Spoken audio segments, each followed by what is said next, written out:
recording. Y'all count down, go whenever you want to. Ready, set. All right. I mean, we'll just kind of roll into it right off the cuff. How's everybody doing tonight? I want to thank y'all for joining in and tuning in. I've got with me Sheriff Jamie Hamilton, his Chief Deputy Sheriff, Mr. Wayne Green. Thank y'all for being here. Thank you for having us. Absolutely. I want to captivate y'all tonight. We want to talk a little bit about why these two men are the ones for the job. I don't want to be the cookie cutter question asker. You know, I want to have more of a conversation that y'all can relate to. I'm going to start right off the hit with, talk to me a little bit about something I've been interested in, and that's confidential informants. Do we use confidential informants? Is that, you know, I think y'all are only so strong. You've got to have something. You've got to have some kind of, talk to us a little bit about that. If we ain't getting into too much, I think that'd be something that people might want to hear about. Actually, you know, confidential informants are a instrumental part of the sheriff's office operation every day, or any law enforcement entity, not just the sheriff's office. We have to have people who come out and cooperate with law enforcement. A lot of those times people have charges. They come in and they need help.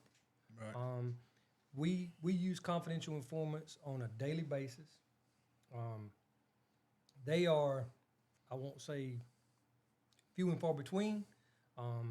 It's all according to what kind of crimes. We use them a lot when it comes to narcotics enforcement.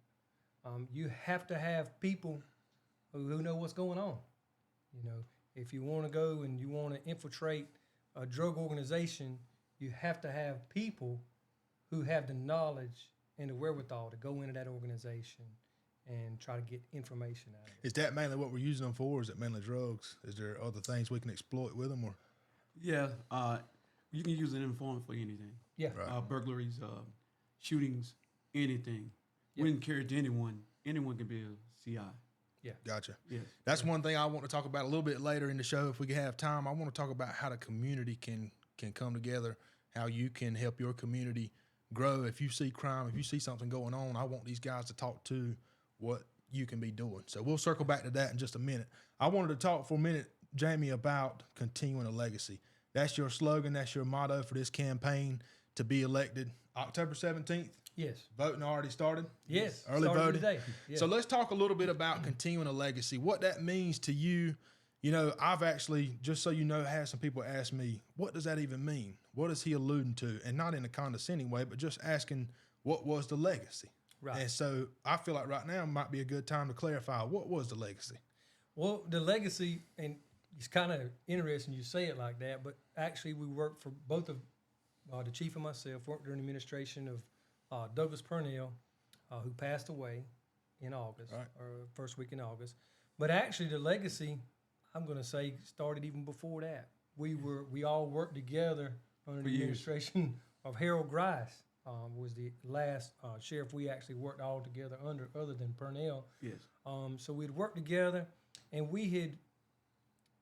everything was based on back then teamwork, Right. community policing. Everybody knew who every deputy was in the county, I think. Everybody knew who the deputies were. Everybody knew who the people were. We didn't have 911.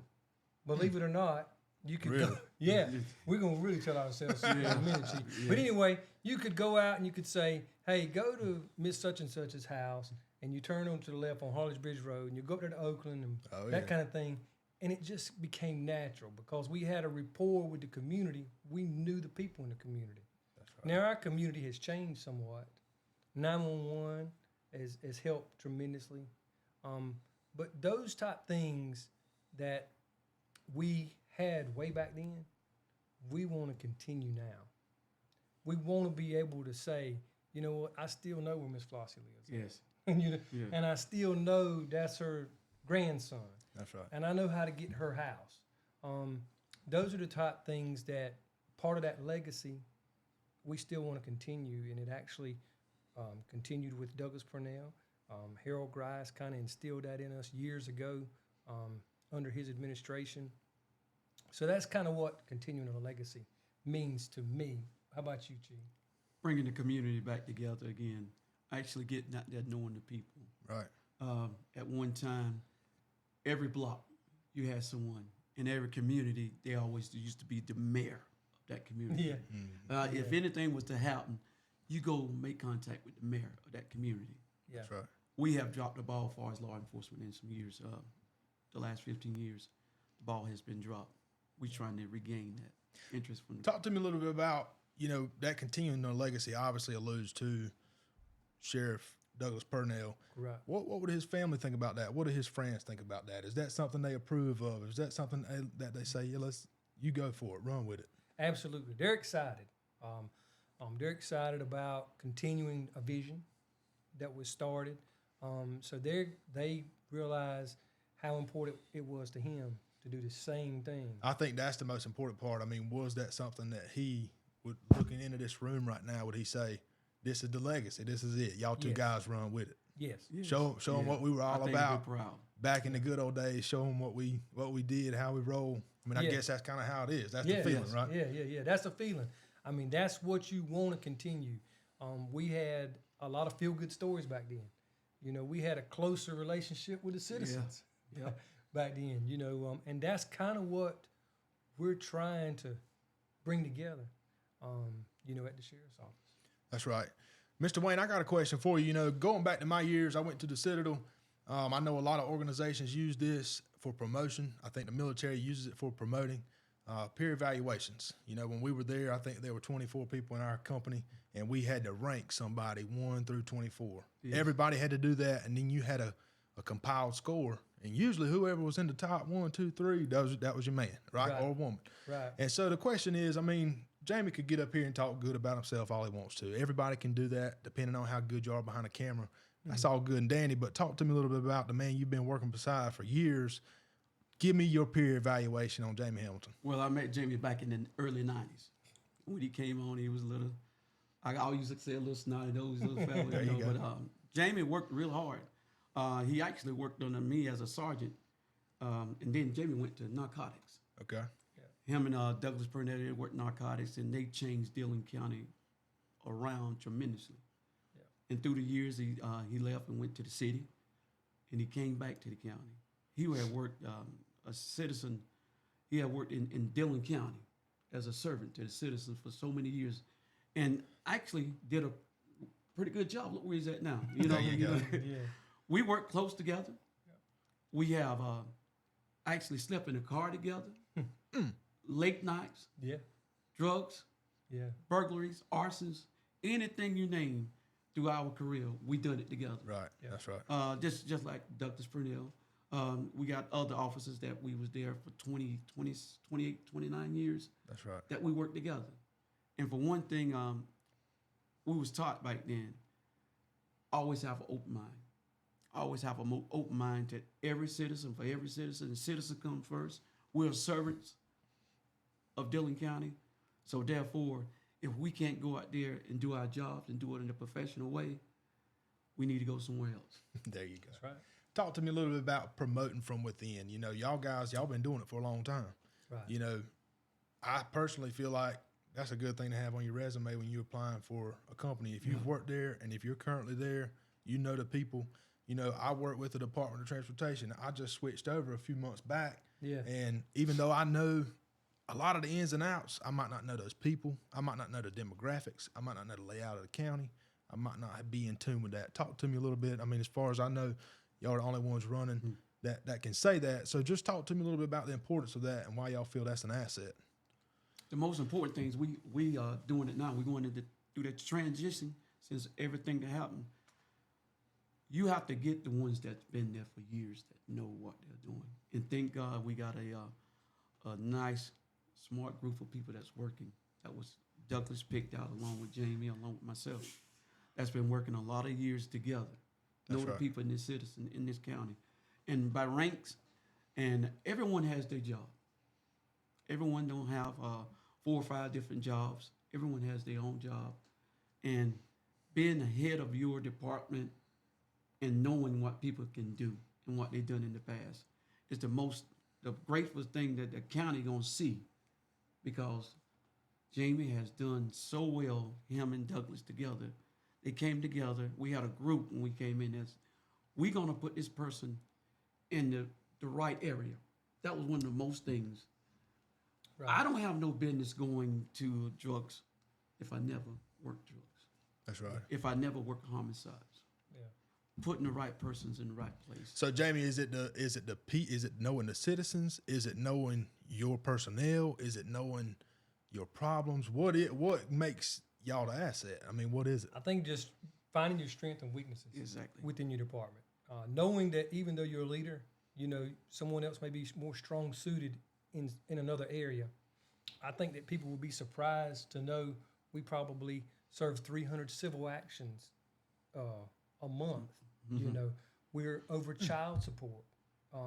That means if you don't pay for, I would say VCR, but VCR has been gone. Yeah. But anyway, if you don't pay for something from a place, that civil action is taken out at the sheriff's office. I think it would be overwhelming. I can't imagine someone to not know the civil side of it. We're different. The City of Dillon Police Department, awesome. They do a tremendous job, Ladder, Lakeview, but they don't do any kind of civil process. They don't do warrant of ejectments. If you don't pay your rent, we're the guys that come out there to enforce it. That's right. Some of the people don't even realize on a day-to-day basis that's what we do, as well as serve criminal warrants. So I think that sometimes this setting gives us an opportunity to come in here, and the citizens are like, "Wow, Educate your citizens. yeah, on what we I do. didn't even know you guys did that kind of thing." As well as, I think one thing that needs to be said, I don't know that the chief thinks about it as much as I do, but I don't know what's going on, but mental health is a tremendous issue right now in our community. Yes. We are having a struggle with mental health. I don't know. Is that causing violence towards others? Is that causing self-violence? Is it? A lot How of does it that is- play is- into it? is self-violence. Self-violence. Yes. I don't know if people took a step back during being at home, Right. locked at home for a while or whatever. right. I really don't know, but we do mental trips every day. We do, and that's from here to Travelers Rest, South Carolina, back to Dillon, and we do. We pick up all the pickup orders from probate court if a person has a mental health issue. So some of the things, when you actually look at it, Yeah. it's a tremendous task every day. On the DJJ side also. DJJ, we Department of Juvenile Justice, we work in yeah. close cooperation with them. All juvenile offenders, we deal with juvenile offenders, family court, we handle all family court, all DSS. general sessions courts, DSS. So my point to you is, if it weren't for our experience and our vast experience, I can't imagine what kind of steps backwards you would take for someone who didn't know. That's right. Spending maybe a year or so just trying to get acclimated with some of those things. Exactly. That's what I've been facing just on a small lateral move. Right. Yes. You kind of just hit on this. Talk to us a little bit about, obviously people can understand the benefits of being proactive versus reactive. It sounds like Jamie just hit on a lot of proactive things that they're doing. The DJJ, DSS mental health checks. Right. Talk to us. First, I'd like for you to identify some problem areas for Dillon County. I could do my research, anybody could, and spew off some things, but just identify, y'all as the leadership, some of the problems that you've seen, and then I want to get into some of the, being proactive versus reactive type scenarios and things like that. Well, we're dealing with violent guns, violent drugs, dangerous drugs. That's a big issue. Try to give me your five. What's your top five? Top five: What's number 1, 2, 3? drugs, guns, burglaries, homicides. Those are top four, main Yeah. top four. Top Yeah. five that comes out of that is juvenile crimes. Right. Yeah. That's probably the top five. If I were to ask the nearest 20 or 30 counties, what percentage do you think they would have those same top 4 or 5? What percentage of those counties? I mean, I feel like that's it, right? I mean, that's it. Yeah. Yeah. Every county that I know. 99% is Yeah. top. Yeah. Right. Yeah. I think that's important to realize and understand. When you take a step back and try to put this whole thing into perspective, it's not always a sheriff's problem or the police department or whoever. it's just a problem, right? Yes, I mean, it's right. in our community, it's infiltrated, and whether it's getting worse or better or indifferent, I mean, it's there, and it's something that you have to approach Yeah. in different ways. And so I guess that's kind of where I want to get into. You talked about the young crowd being number 5. You know, I'm kind of young. You know, I think you got some young people supporting you. Just talk to us a little bit about that proactive versus reactive. I mean, let's say, for example, I'm a deputy sheriff. I get in my car, I clock in, put it in drive. Am I hitting a route? Am I hitting a territory? How does that kind of work? And then I'll kind of get into where I'm going with that. So one thing that I think that maybe the citizens need to know too is we have 13 school resource officers. So I think that's probably one of our target areas, Right. to try to get to being proactive with our youth. Right. We have a Boys to Men mentoring program now at Gordon Elementary School, which is, I think, going really well. Yes. Just saw where he picked up 100 kids. He's up to 100 kids now. Really? Yeah, as well as I think that one thing I was just on the phone earlier talking about FCA. FCA is doing a huge initiative in our public schools. Oh, yeah. She had 70-some kids at Dillon High School the other morning show up at 7:30 in the morning.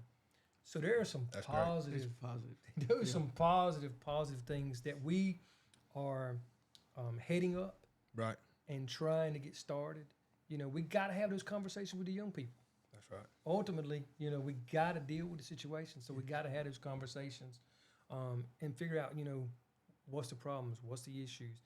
A day-to-day operation of a deputy sheriff who goes into work, who's not at the school or not in investigations, he comes into the sheriff's office at 8 a.m.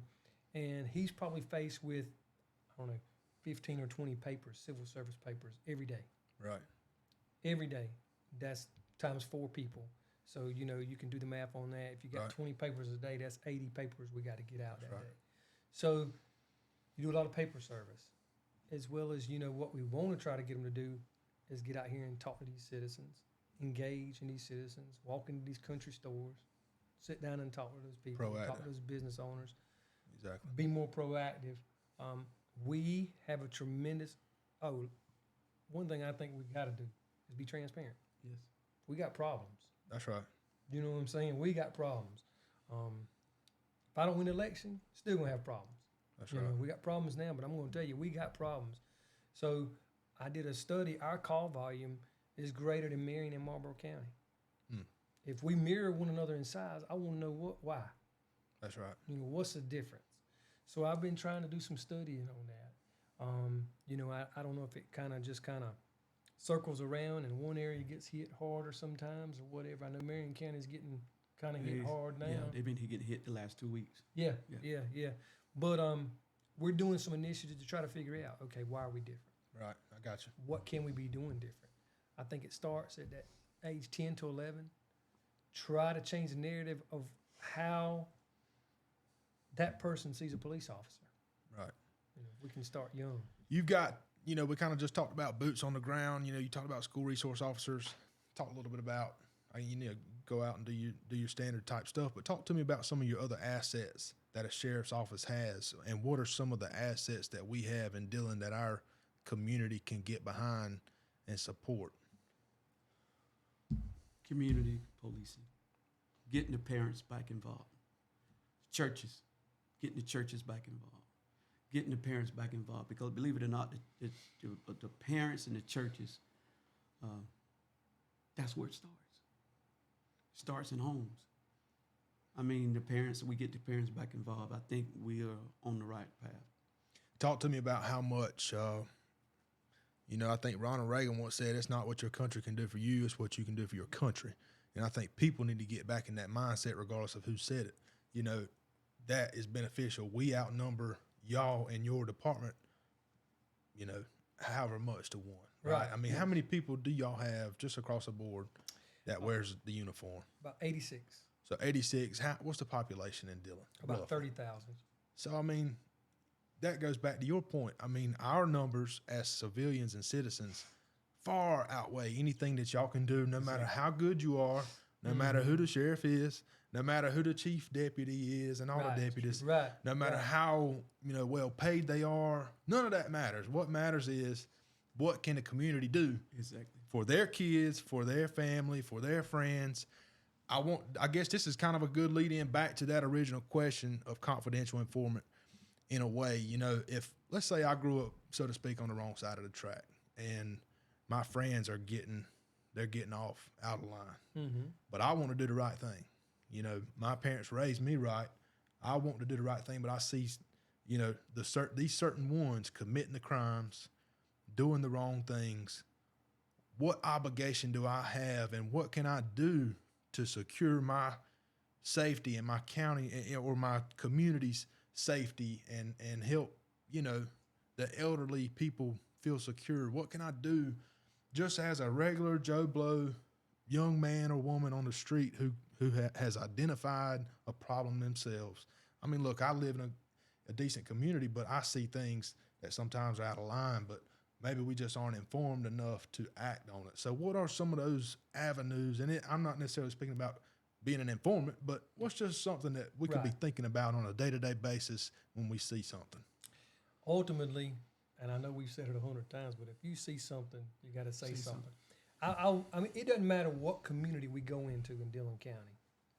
What the people in the community got to realize is it's their community. You know what I'm saying? It's your community. You know, when law enforcement leaves out of it, it's still your community. Still your community. It's still your community. No matter if we're in East Dillon, if we're in Oakland, if we're in Hamer, Gaddy's Mill, it's your community. Ultimately, you know, years ago, if you stayed out past dusk dark, you had Miss Sally calling to tell your mama, you know, he ain't got no business out on these types, you know, in the streets, that kind of thing. Take back ownership. You know, it can seem minuscule at the time, but take back ownership. Let that parent know, and I know sometimes parents are afraid to talk to other parents about their kids and stuff like that. I get it. I don't know what's happened with that, because when I was young, somebody from my church could tell my mama I did it, and I done it. There was no defense. I mean, I done it. You know, that was the end of it. If an adult said you done it, it was over with. That's you know, right. But it starts just by having general conversation, picking up the phone, calling law enforcement, and saying, "Hey, you know, I don't know, but you guys might want to look at this." Is that what? No, I mean, that's just you Google Sheriff's Office, Dillon County, and 100%. call. Yes. Okay. Yeah. I didn't want. I feel like there's a stigma around calling law enforcement or 911 or whatever. You know, I've seen a traffic light out before, and I'll dial 911 and just say, "Hey, it's not a murder." But I feel like sometimes people are scared of that. Some people might feel like they're going to get caught up into something or called out on something. Yeah. One other thing we got exciting right now, we're partnering with Pastor Larry Williams. They're doing a big drop box. Yeah. So you're going to put them in the communities, crime boxes. So you're going to put them in the communities, and so those people in that community, and they're going to be checked. We'll go out, and we'll get the information. If it's in Oak Grove, we'll go get that information out of it. You know, so they can still call Crime Stoppers of the PD. So there's lots of ways that you can give anonymous information. But you know what? Sometimes we need that person to say, well, you know what? I ain't standing for it no more. And I saw this the other night. You know, that's kind of what we need. I just hung up and the city had an incident over the weekend, and someone was talking about it. But ultimately, we need those people to say, you know what? I saw it. You know, but they're afraid. Right. Right. That's Chief, You I need mean, to they're get afraid. to say enough is enough. Yeah. Police we're not the enemies, for one. We there if you need to talk. That's right. We're there if we just need a listening post. We're there. Right. That's right. I was telling the sheriff, I told him probably about 45 minutes ago, I said, "Sheriff, you ain't gonna believe this. I just got home." He said, "What?" I said, "Yeah." And I left off to go talk to someone just because they want us to talk. That's right. That's part of our job. Yeah, That's community policing. Right. I think that's important, putting that human aspect behind the uniform, behind the badge, the gun. Yes. You know, a lot of people, I feel the same way. You know, you see a sheriff's go by, you check your speedometer, you know, make sure you got your seatbelt on. Yeah. Hope your tags ain't expired. Yeah. And that's it. I mean, you know, there's no informal conversation. I feel like, you know, I'm sure a lot of people, you walk through a restaurant, they kind of looking at you out the corner of their eye. You know, instead of just having that, knowing, like you said, that y'all are there for them, you know, I feel like that's important. And I think that's something good for especially the younger crowd, younger people. I Yes. feel like there's some guys that are on the brink and girls on the brink of doing either great or joining.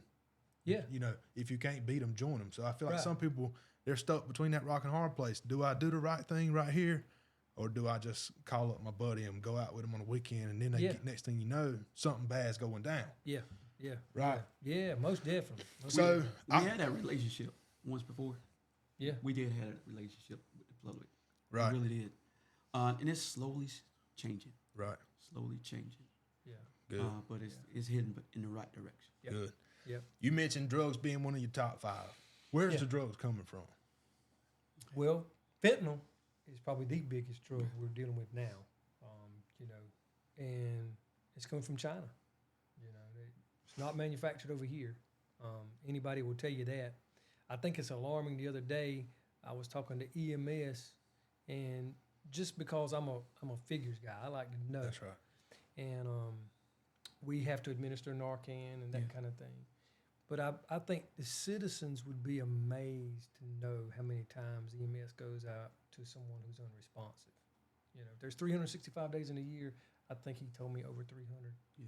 Yes. You know, I think this is important, and a question that I have. People hear fentanyl, and they, you know, I don't know if that's a pill or a shot or what. From what I've been told, it could be anywhere. Right. And if I'm a young man or woman and I just want to take that first recreational hit or Mhm.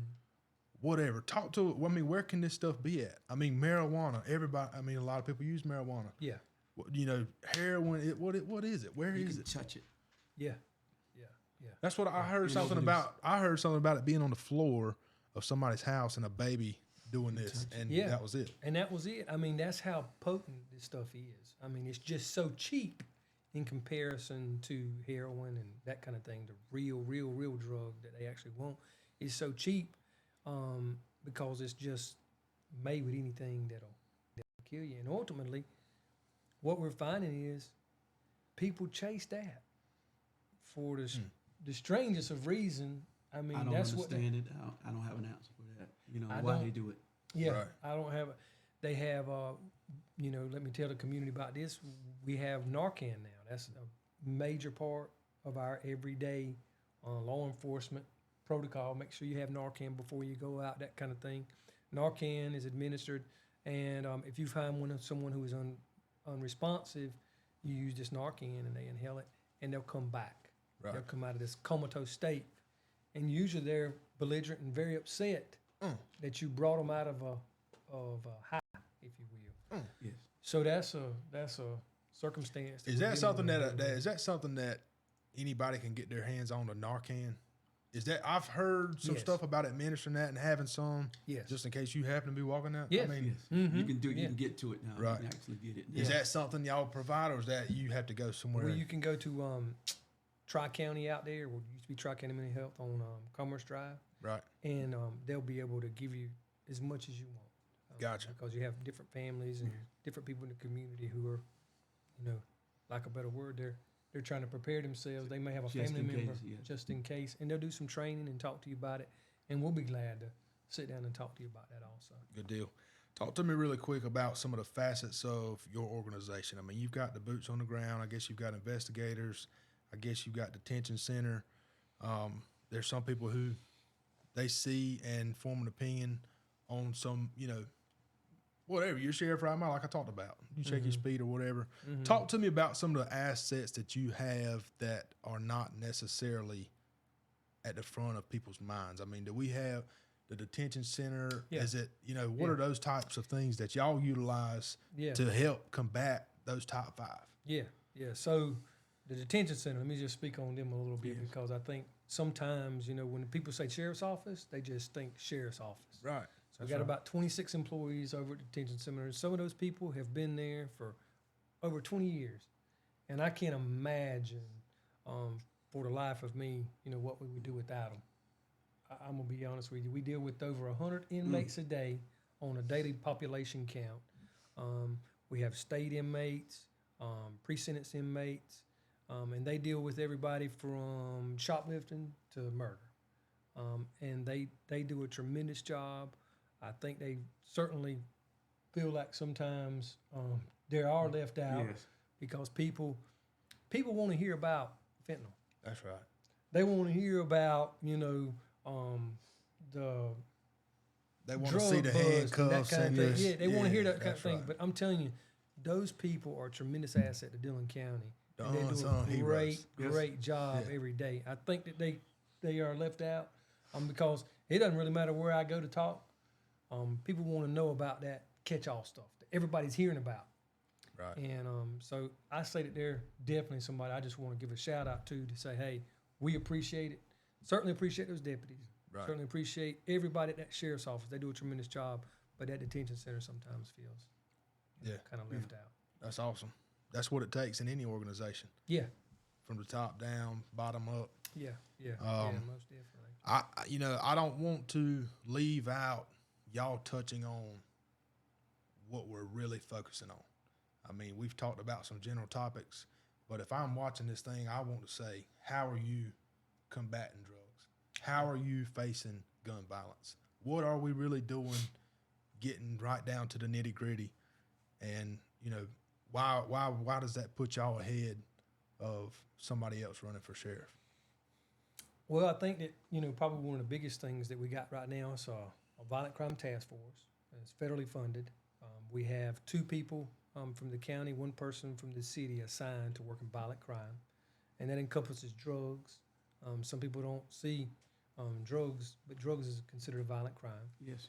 So we have grant funded positions that enable us to have people earmarked to go out there and do those type efforts every day, whether it be undercover buys, whether it be go out and work that homicide. So those are the type of activities that we're doing every day. We cannot lose sight of that. We have that going in a positive direction. And I don't know why I came to it, but I was just thinking, something before, and I'm gonna probably jump off subject just a minute. But That's all right. I think one of the things that maybe the community doesn't know is it's hard to find law enforcement, and rarely people want to talk about it. But I can tell the chief, and he knows it's a struggle every day. Right. I may get 2 or 3 applications per month, and that's not all pay driven. Right. Ultimately, I'm telling you, people are not interested in doing law enforcement anymore. And I think that's alarming to all of us because a lot of people don't want to hear that. You want to know somebody's out there doing it, but you don't want to be a part of it. That's if right. That makes sense. You know what I'm saying? I mean, just you saying that makes me do like this, like, Yeah. ooh, it's really that serious. It's really that if I'm serious. the outside looking in and I want to get involved and I've got a little calling, I mean, I guess try to sell that individual on joining y'all's team. It might not be for the money, but Right. what is it? What is it? Y'all's teamwork, the leadership, years of experience. You talked about people Yes. being here, a family. I mean, just talk to us about that. Yeah. Well, what we got to look at, safety for our community and family. If I wake up in the morning and I know there was something that I could have done to save a life or anything, any burglary or whatever,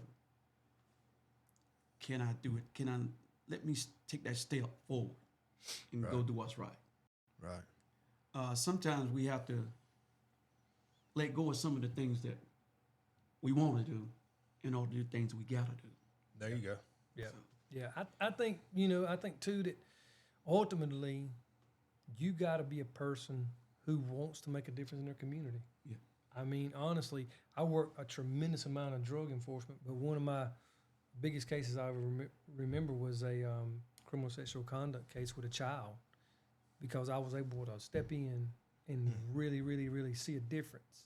And I saw the whole thing through from Right. A to Z, from his sentencing to, I know who she is now, and I've talked to her, making sure she's doing better and everything. So you can impact lives. Oh yeah. So how do you Absolutely. sell it? That's right. There's plenty of jobs that you can't impact lives. There you go. And I like you that. can't really make a difference, so you can impact lives. I like that.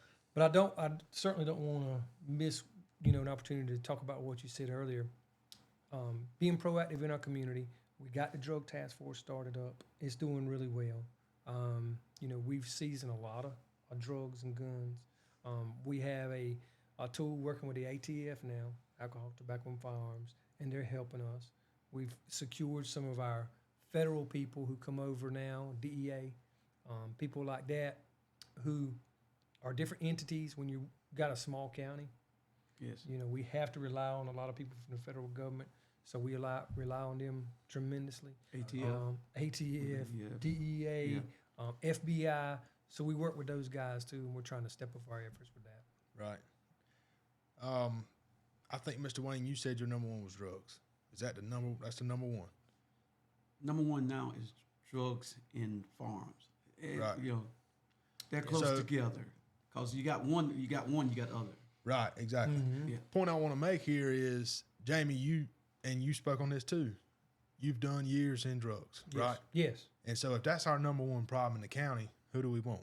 Somebody who's got the experience in it. So Right. got Talk a experience. little bit, try to dive just a little bit deeper before we wrap this thing up into your expertise in that and what value you bring to the table as being the sheriff of the county. Yeah. So I went back. Well, I actually worked drugs under Joe Rogers with the city of Dillon. I'd actually worked with Sheriff Purnell Yes. a good bit at a task force, and back then it was crack cocaine. You know, crack cocaine was a drug of choice, and it was out on the streets, and you know, it was just rampant in our community. So I was able to come in, try to work with him some, and he was working with the federal people at the time. And then in 2000, Joe Rogers hired me to come over and work narcotics, and I was also assigned to the DEA task force. So that opened my eyes to a whole different scenario. You know, I was able to see things that I'd never seen. I was able to go to Horry County and see, you know, how cocaine actually came in and how it just started funneling through the streets, and you was able to work up that ladder. That's right. You know, a whole lot better. I think drugs is probably, I did that for about 13, 14 years, and it continues to make an impact in our community. You know, ultimately, we've got to say, okay, enough is enough. Yes. You know, enough is enough when it comes to drugs. I think that Who has to say that? the community, The community. The Yeah, people community. seeing it, witnessing it, seeing it, witnessing it, knowing somebody's doing it. telling us, knowing somebody's doing it. And They're losing their loved ones. right. Yeah. They're losing their loved ones. They're losing their kids. Yeah. They're losing their elderly or mother, losing their son, their daughters. Do you think it could be sometimes, and I feel like maybe it's people are too proud to step up and say, my child has a problem.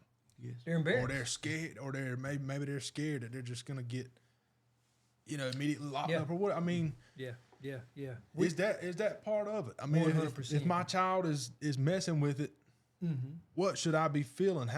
Give me some confidence. Give Yeah. me some confidence that I can call y'all. You know, give me that peace of mind. Sell it to me. I want help. Yeah. My child needs help. Yeah. Right, Not necessarily come and lock my child up. right. My husband, my wife needs help. What can we do?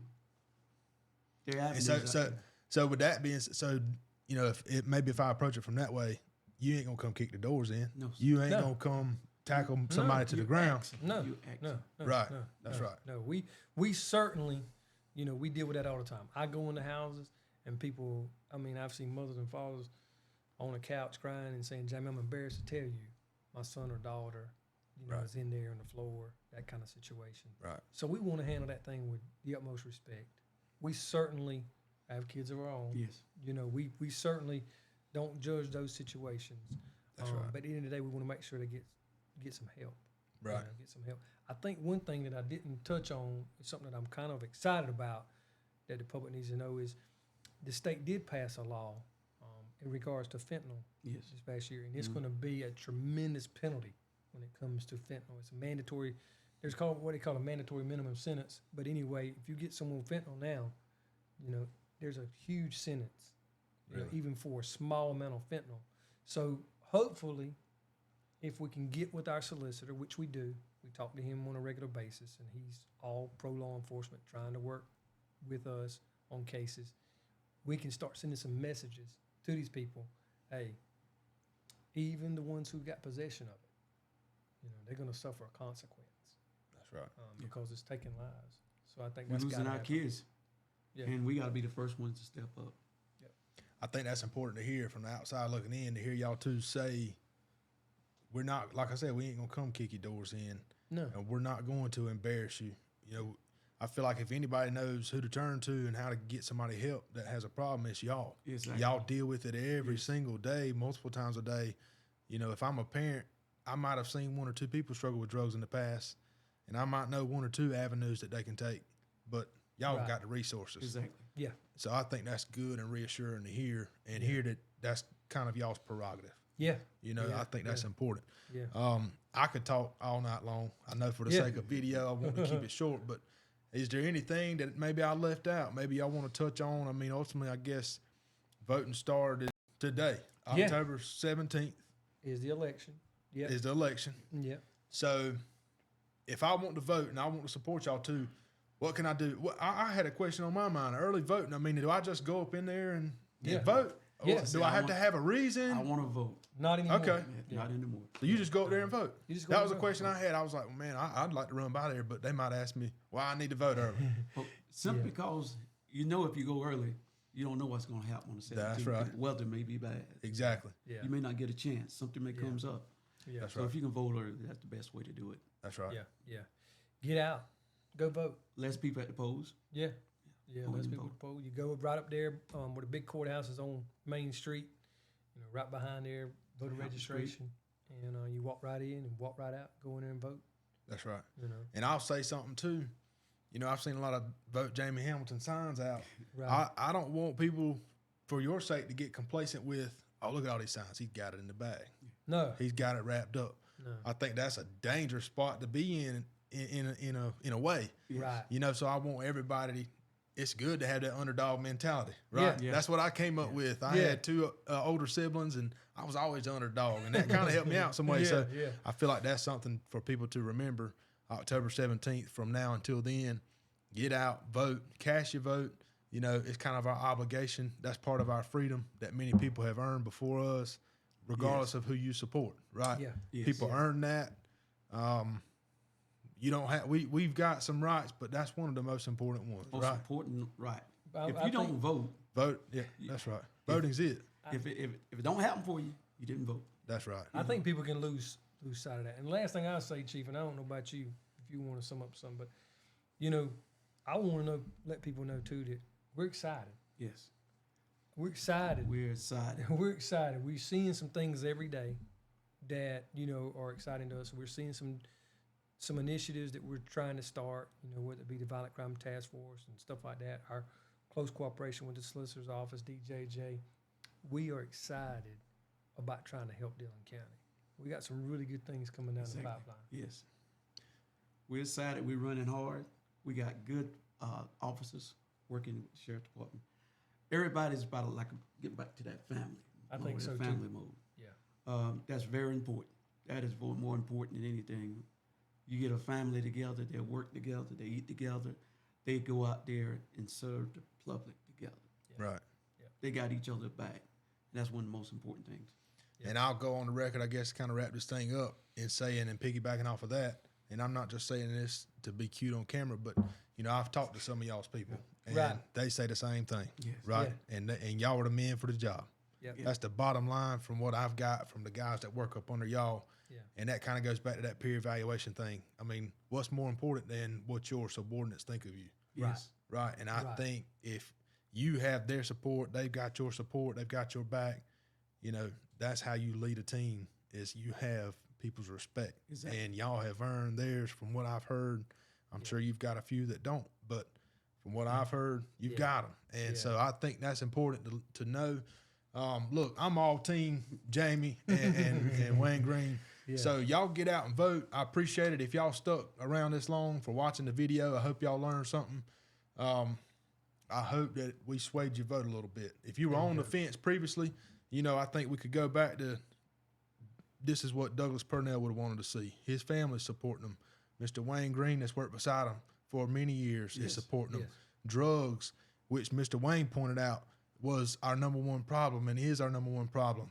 And then just so happened to be Jamie Hamilton has served many years in that department. right? He Yes. knows what it takes. Yes. That's right. So when all these things start adding up, I know these people, these two guys are men of God, Yes. right? That means a lot too, right? Verse, There you go. Yeah. So, I think when you add up all these things, I guess people could still have and form their own opinion, but whenever I add it up, it's just all checks, right? Yeah. All in the yes column. I don't have any in the no column, but just something to think about. That's why we did this video. Please like and share on Facebook.